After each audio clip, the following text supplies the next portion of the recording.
ଝିଅଟି ମିଳିଲେ ମୋ ଜଗୁନି ବାହାଘର କାମ ମୁଁ ସାରିଦେବି। ଗୋଟେ ଭଲ ଝିଅଟି ମିଳିଲା ବାହାଘର କାମ ସାରିଦେବି। ମାନେ ତୁ ବାହା ହେଇ ପଡିଛି। ମାନେ ତୁ ଏ ଝିଅକୁ ବାହା ହେଇଛି। ତୁ କଣ କହୁଛୁ? ଏ ବୋଉ ଏ ବୋଉ ଏ ଦେଖିବା ଆମ ଜଗୁନି ବାହା ହେଇକି ଆସିଛି। ବୋଉ ଆଲୋ ଶୀଘ୍ର ତା ଟିକେ ଶୀଘ୍ର ଡାକିଦବୁ ଯା। ଜଗୁନି ଏଇନେ କଣ ହବ? କଣ ହବ? ମୋ ବୋଉ ଆସିବ ଉପର ପାହାଚରେ ଛିଡା ହବ, ଆମେ ଆମ ଘରର ତଳ ପାହାଚରେ ଛିଡା ହବା। ବୋଉ ଆମକୁ ବନ୍ଦାପନା କରି ଘର ଭିତରକୁ ନବ। তুমি সত কହୁଛ? ହଁ ଆଉ ଗୋଟେ କଥା ଜାଣିଛ, ମୋ ବୋଉ ଆମକୁ ଦେଖିଲେ ଭାରି ଖୁସି ହେଇଯିବ।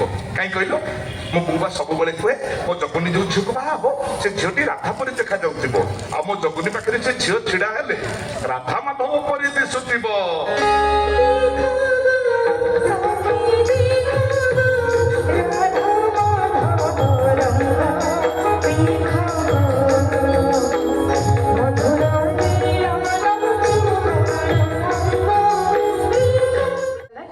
এই ତୁଳସୀ ତୁ ଯେମିତିକା ତାଲିକା ସବୁ କରିଥିଲୁ ସବୁ ତାଲିକା ଆ ସହିତ ମେଳ ଖାଇଗଲା। ଆଉ ତାପରେ ତ ବାହାଘର ଆଉ। ବାହାଘର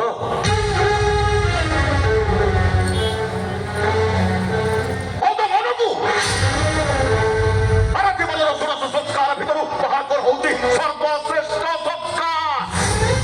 ଏମିତି କଥାରେ କଥାରେ ବାହାଘର କହିଦେଲେ ବାହାଘର ହେଇଯାଏ। ବିବାହ 8 ପ୍ରକାରର।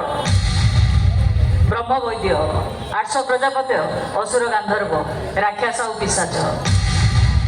ବୋଉ ବିବାହ କରୁଛ ତମ ଦି ଜଣ? ଗାନ୍ଧର୍ବ ବିବାହ ଆମେ ଦୁଇ ଦୁଇକୁ ପସନ୍ଦ କଲୁ, ବାହା ହେଲୁ। ଏହା କଣ ଶାସ୍ତ୍ର ସମ୍ମତ ନୁହଁ? ଜଗୁନି ଆମ ଘରେ ସେମିତି ହୁଏନି। ଆମ ଘର ଯା ମର୍ଯ୍ୟାଦା, ନନା ଘର ଯା ପ୍ରତିଷ୍ଠା, ତୁ କାହାକୁ ନା କାହାକୁ ଏ ଘରକୁ ନେଇ ଆସିବୁ, ସେ ତୋ ସ୍ତ୍ରୀ ହେଇଯିବ, ଏ ଘରର ବୋଉ ହେଇଯିବ। ବଢିଆ ବଢିଆରେ ମୋ ବାୟା ପାଗଳା ପୁଅଟାକୁ ଏଇ ଝିଅଟା ଫସେଇ ଦେଇଛି ରେ।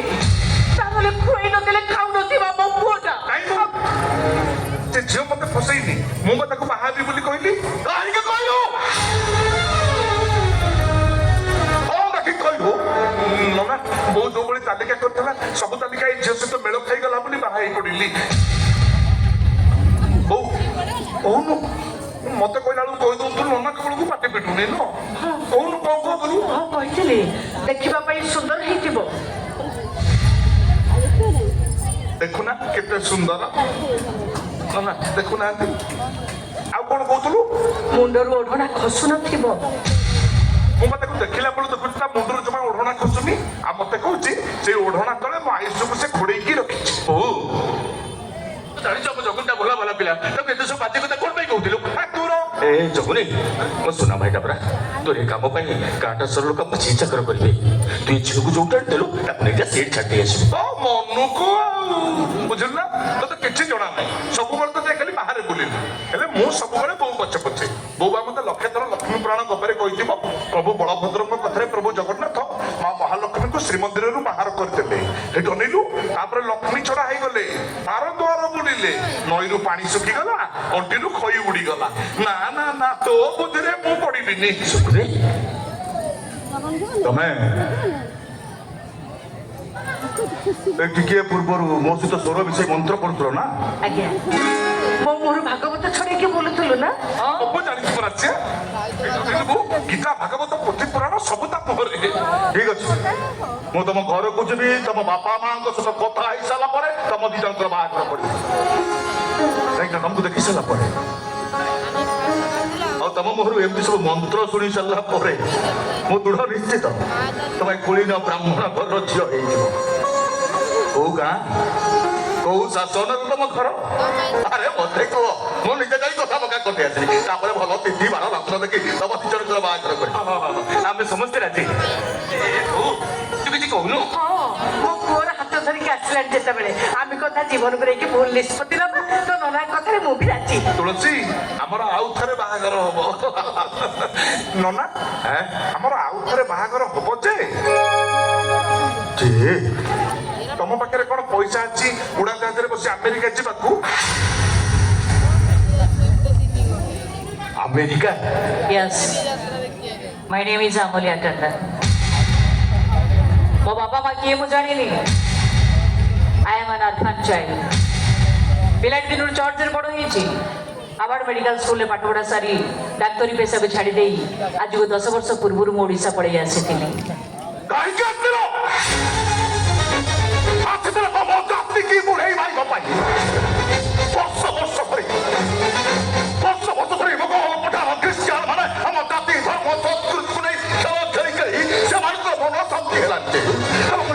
ବଦଳି ମୁହଁରେ ଛଅ ନାର ହରିନାମ ଉଚ୍ଚାରଣ କରି ମୋ ଘର ଭିତରକୁ ପଶି ଆସିବନି କଣ ମୋ ବଂଶକୁ ବୁଡ଼େଇ ମାରିବା ପାଇଁ? ଆରେ ମା! ଆରେ ଯାଇଛ କଣ ଯେତେ ଶୀଘ୍ର ଭାତ ଯାଇଛ ଘରୁ ବାହାର କରିଦେଇ ଘର କବାଟ ଦେଇଦିଅ। ଆଉ ଖଟା ଗୋବର ପାଣିରେ ଲିପି ଦେଇ ଗଙ୍ଗା ଜଳ ଛେଚି ପବିତ୍ର କର। ଆଉ ଏ ଚଣ୍ଡାଳଟାକୁ ଗାଧେଇ ଦେଇ 100 ଗ୍ରାମ ପାଣି ପିଆ। କାହିଁକି ନା ଯଦି ତୁଳସୀ ଏ ଘର ଛାଡ଼ି ଚାଲିଯିବ ତା ସହ ମୁଁ ବି ଏ ଘର ଛାଡ଼ି ଚାଲିଯିବି। କଣ କହିଲୁ? କଣ କହିଲୁ? ତୁ ଏ ଘର ଛାଡ଼ି ଚାଲିଯିବୁ? ହଁ। ଆରେ ଏମିତି କାଣ୍ଡ କରିକି ଆସିଛେ ଆଠଲି କୋଟି ନେବା ପାଇଁ ଲୋକମାନେ ଝଗଡ଼ା କରି ଆମ ଘରକୁ ଫେରିକି ଗଲେଣି। ପୁଣି ଏ ଝିଅକୁ ଆଣି ତୁ ଆଉ ଗୋଟେ ନାଟକ ଲଗେଇଛୁ? ତୋର ଏତେ ସାହସ?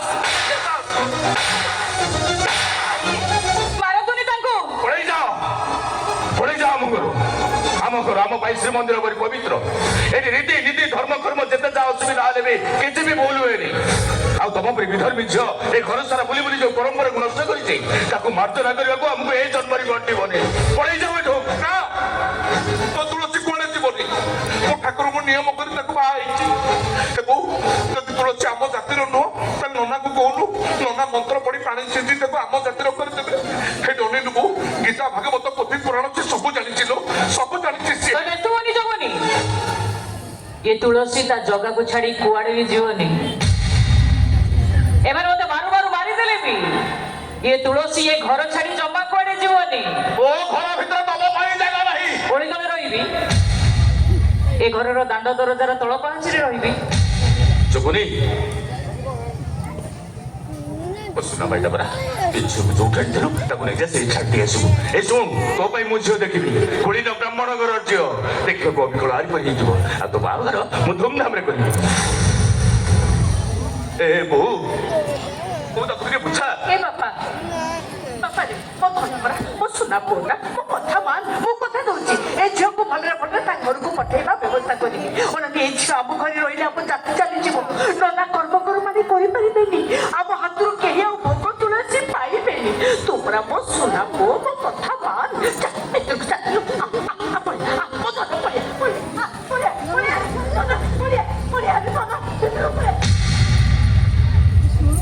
ବୋଉ ଠାକୁର ସତ ନା ମିଛ?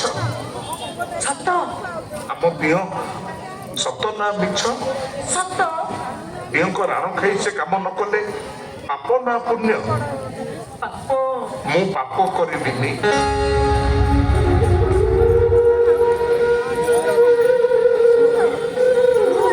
ତୁଳସୀ ଯୋଉଠି ଜଗୁନି ବି ସେଇଠି।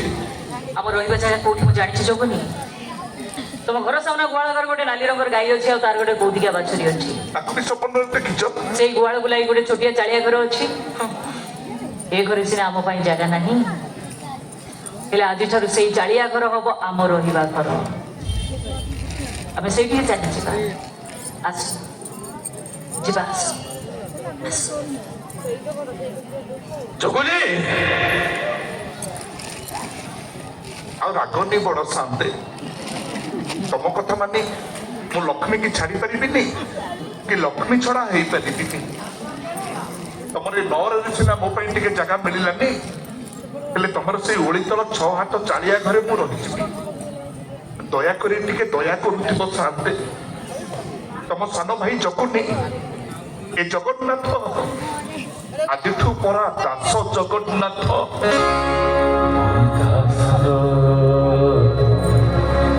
ତୁ